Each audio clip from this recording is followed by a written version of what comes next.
Hi, my name is Cole Boyle, and this is Shell Shock, the issue of post-traumatic stress disorder. By a show of hands, who here has a veteran in their family?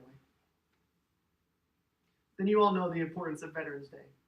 Each year, on November 11th, we celebrate the men and women who fight to protect our country. We celebrate the victories against foes who wanted to break our American spirit.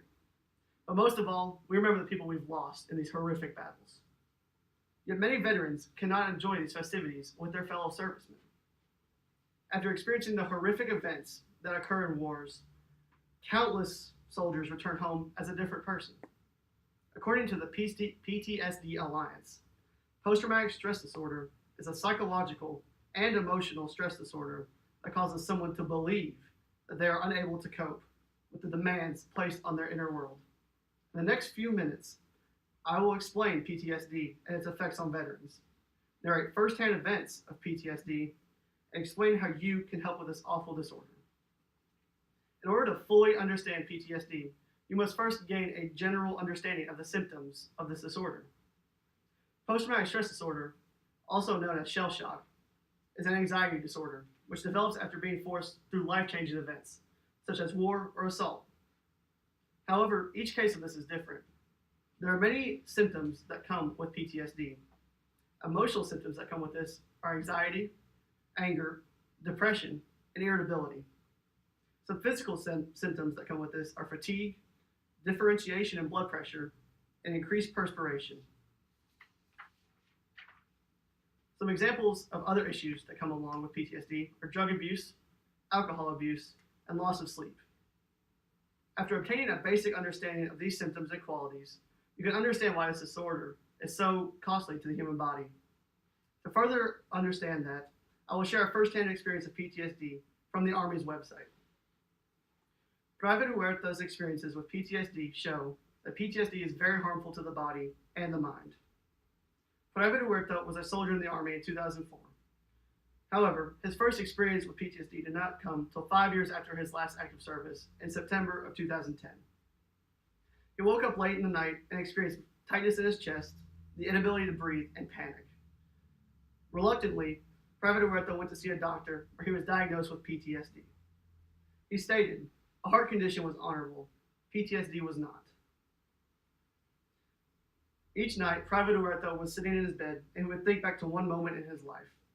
He would think back to weeks after getting back from the war in 2004.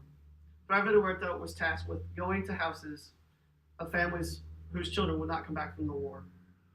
Each night he remembered the faces of mothers, fathers, and siblings of people who wouldn't see their family that year. Private Huerta stated, even though I was home, I never left the battlefield. He recalls feeling isolated and trapped inside his own memories of war. He believed that seeking help for PTSD would make him a burden to his nation and the Army itself.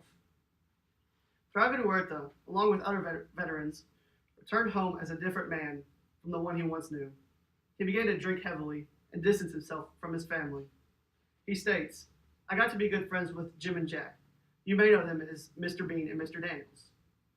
This is a major example of the emotional toll that PTSD can have on a family.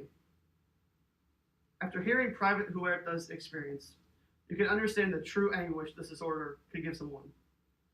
Now I will introduce you to how you can help these individuals. The one way you can help someone with PTSD is to be there for them and to encourage them to get their help. The VA states, the best way to help someone with PTSD is to create a social support system for them. This allows them to openly talk with family members or friends. Also, if the situation is dire enough, encourage them to go to anger or stress management classes. The VA website also states that you should encourage people with PTSD to share their feelings openly and honestly. Also, it states that they should work on relationships with their family and their friends.